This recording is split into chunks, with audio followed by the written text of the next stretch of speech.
Hey guys, welcome back to the English Gentleman Gamer with me, Roscoe, and here's my first Brigmore Witches video. I have rendered this at 60 frames a second, although given how shit YouTube's been recently, I doubt anyone's going to be able to tell a difference. You do have to wait quite a long time to load, but I thought I'd leave this in because, well, I've got a lot to say. Even though the video is 22 minutes long, I haven't done any Knife of Dunwall. No, that's not the right one, is it? Yeah, Knife of Dunwall gameplay. That was really hard, by the way. That was considerably harder than the vanilla game, if you will. It's different. It's definitely different playing as Dowd. In theory, most of the abilities are quite the same, quite similar rather. But there's a few subtle differences, like in weapons and stuff. One big difference is when you blink as Dowd, it also freezes time, which is very helpful. I'm just fucking about here because a couple of friends have been playing on it, so they kind of change the settings around and stuff. So yeah, when you blink as Dowd, you end up freezing. Well, yeah, freezing time, whatever it's called.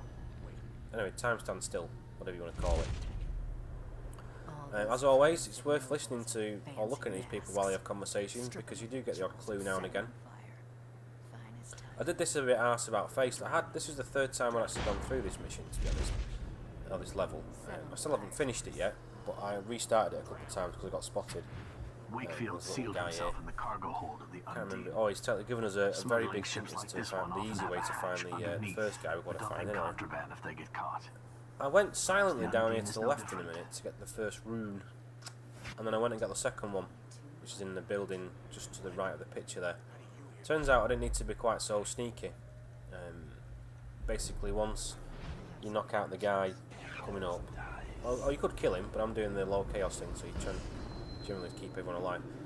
I could have all the people you can see now who are currently enemies turn into, well, not friends, but they don't mind you being there, so it would have been a lot easier to get the runes that way. But you know, I like to flex my sneaking muscles from time to time, so I managed to do it. I was just checking what abilities I'd bought and stuff like that, and you know, I'm not too bothered. I kept the choke grenade because it's actually quite good. It's basically a smoke bomb, smoke grenade, whatever you want to call it. They get disorientated and stuff. The stun mines are quite amusing to watch. I do prefer the arc mines out of the vanilla game, are more fun to use. They do slice them up quite badly. It never ceases to amaze me that there's all these guys looking.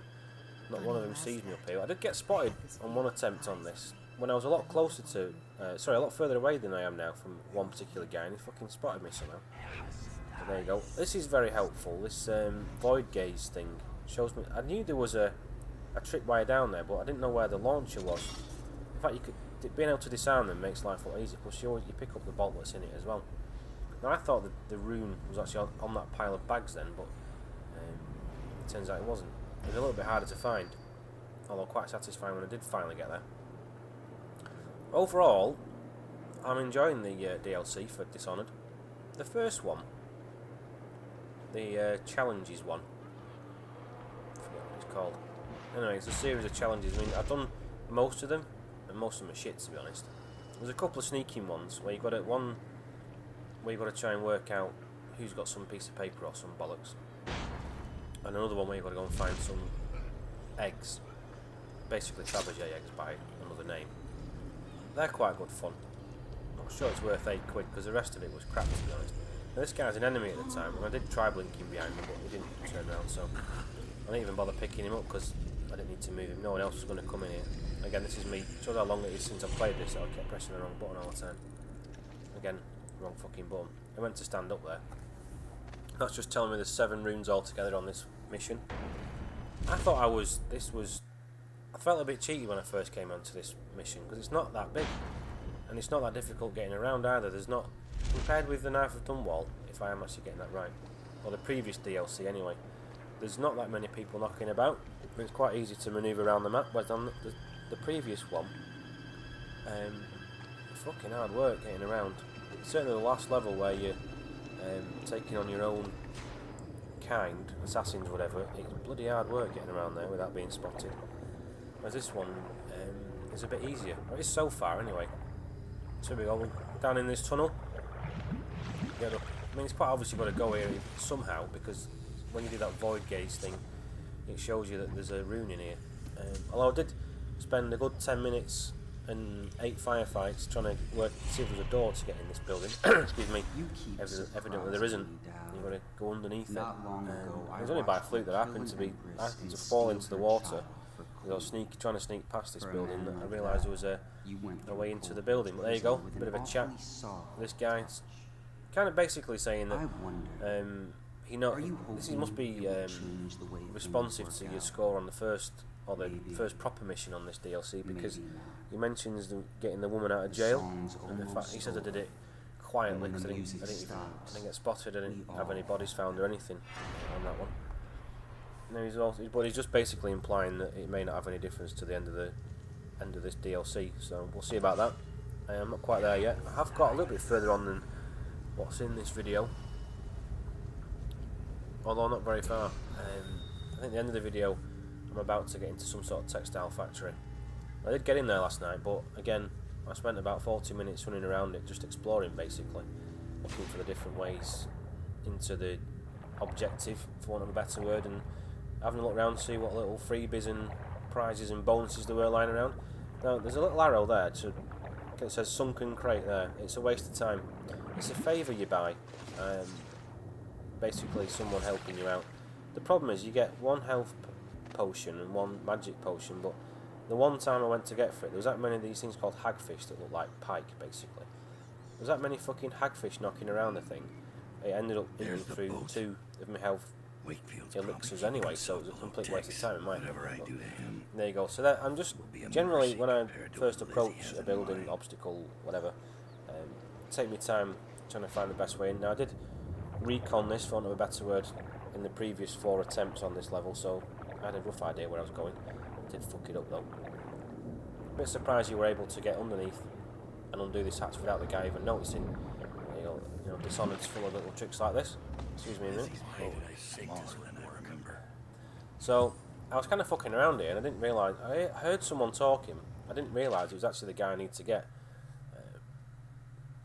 They didn't even hear me opening the hatch or anything, which I do find a bit surprising. Because sometimes the guards are fucking psychic. They can spot you from miles away. And other times you're creeping past right behind them on, the hardest difficulty, and they don't even fucking bat an eyelid. But there you go. We get the void gaze up. The reason I like the void gaze thing level 2. What are they doing on Coleridge? It's not just because you can see your enemies, and fish it was there a second ago. Not just because you can see your enemies through the walls. It's also the fact that it shows you where pickup green things are pickups. Like on his hip there, there's a little pouch of money I can nick off him. Anything worth money or anything worth picking up basically shows green. But also it shows alarm systems in purple, which is very useful.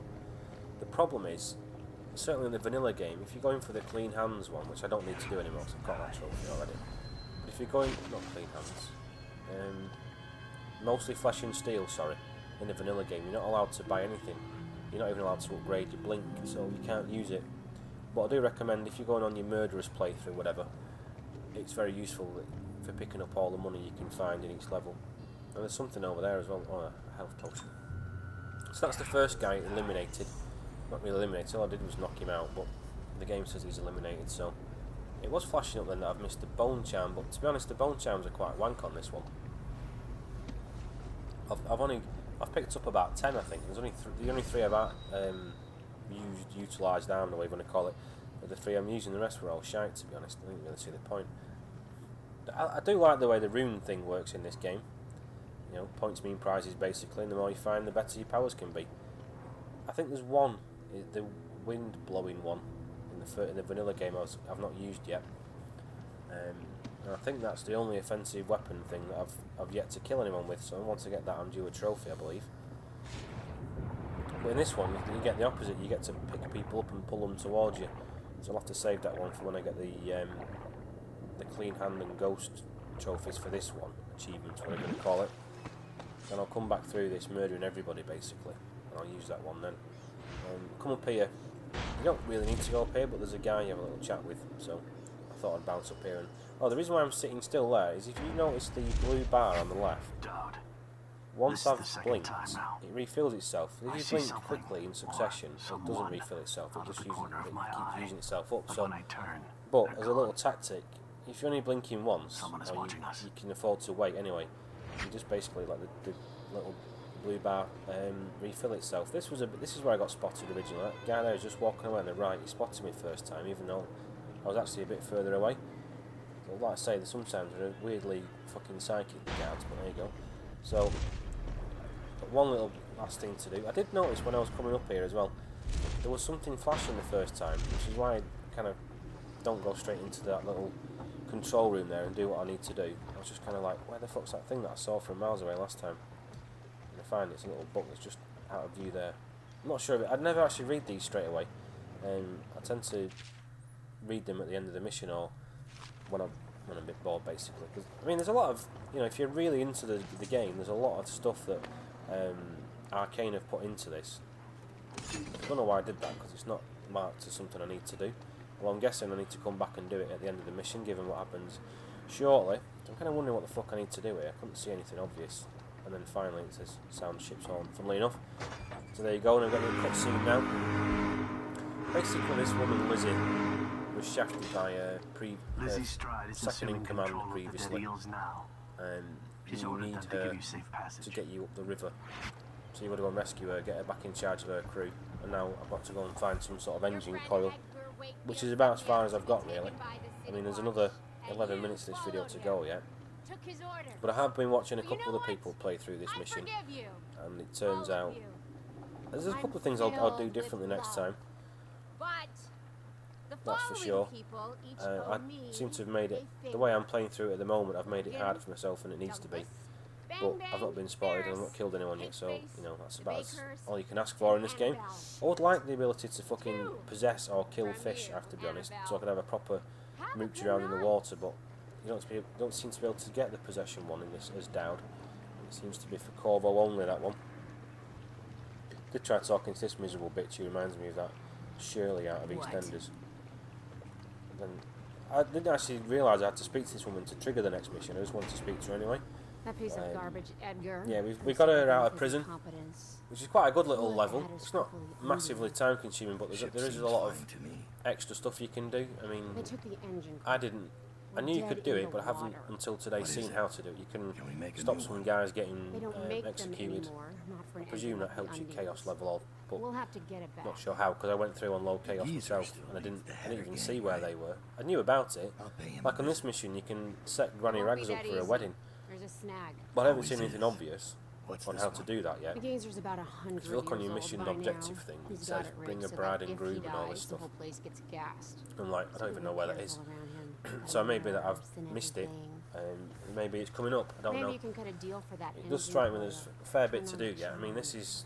I've not gone straight to the objective, but I've not been... In this video, I've not been fannying around. I did me fanny around and I chopped that out of the video. Also in the first one, you can... What I did do was release some fellow prisoners as a distraction. Just be ready to move when I get back. I'm not sure... It mustn't have counted towards me chaos thing, because I still had low chaos. I just thought it was a good little... It was good that you could do that sort of thing. So we got the tips off... sorry, the mission off Susie, whatever the fuck she's called. And we've got to go and get some engine coil off this bloke.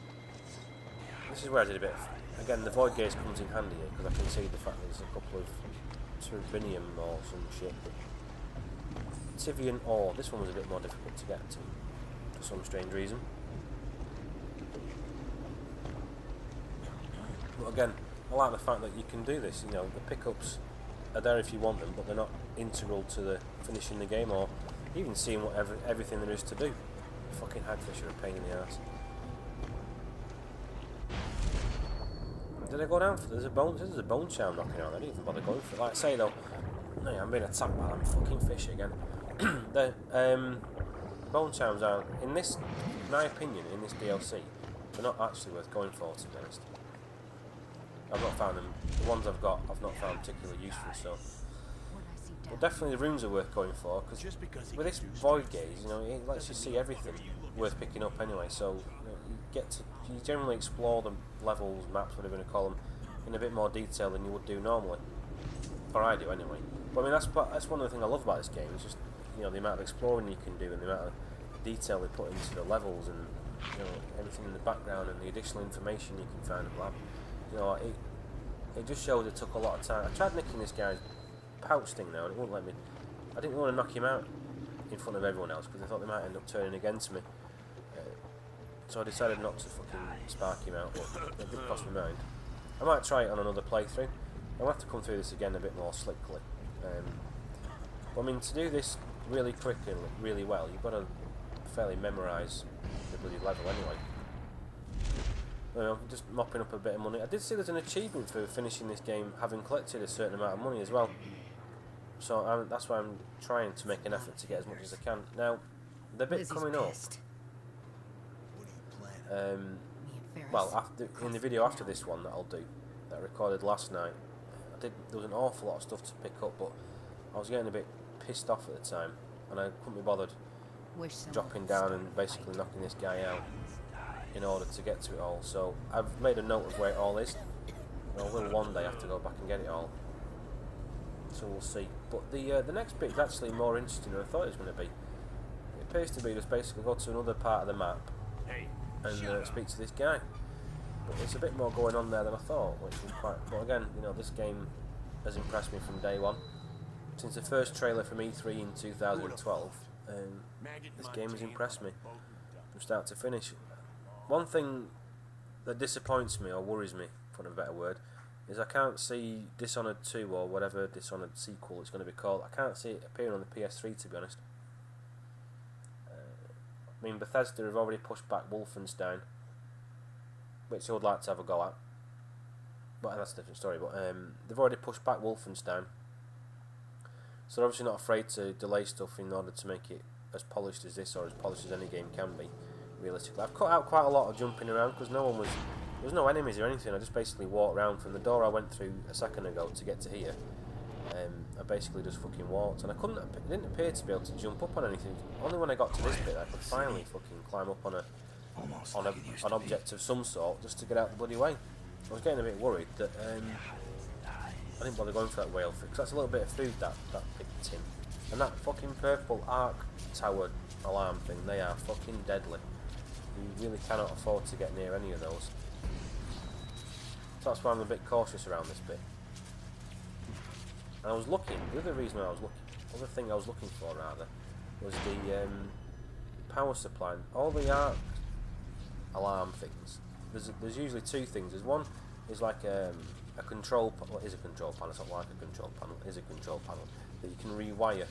The problem is, it kills your enemies. Now when you're doing a stealthy, no-kill gameplay, you can't really do that. So the other thing you can do is they usually have a whale oil tank, which is basically a battery, attached to them. So I did it, the first time I tried doing this, I did try getting, I think that's what kills me actually.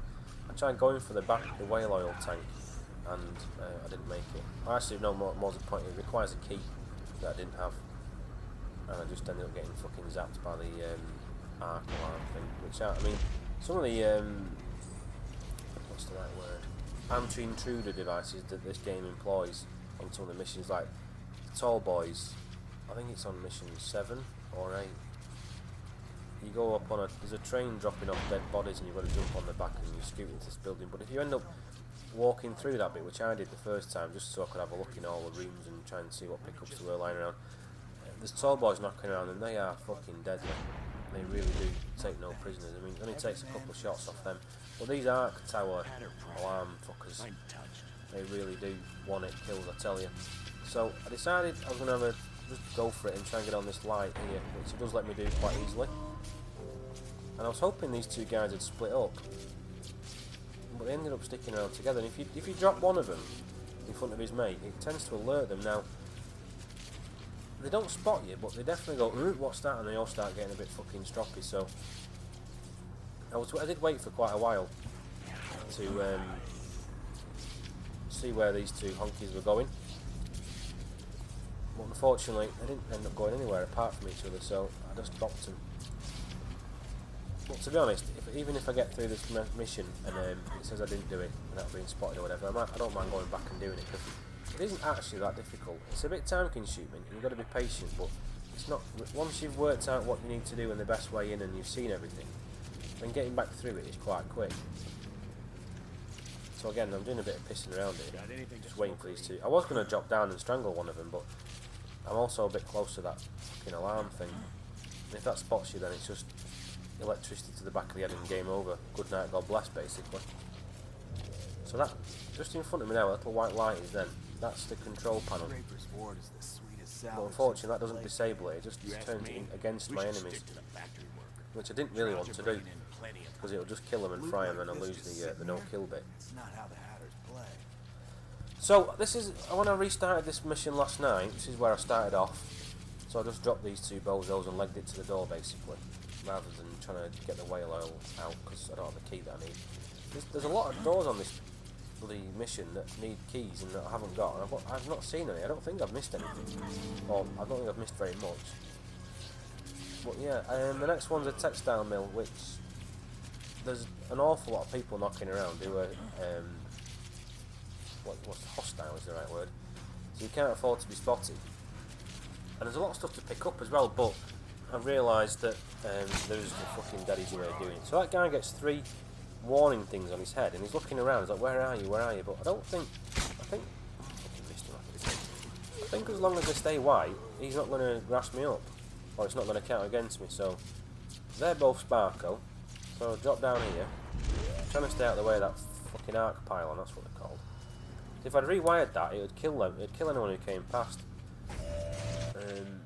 So I decided not to do that. So I can hear it like sort of firing up a little bit, and I'm getting a bit worried about it. So I thought, fuck it, I'll just have a quick go, get the oil tank, the whale oil out. It says you need the control box key, and then one hit kills. That's it. So thanks for watching, guys. I will continue this mission in another video as soon as I get time to do the commentary on it. Well, thanks for watching. Take it easy, and I'll catch you later. See you later. Bye.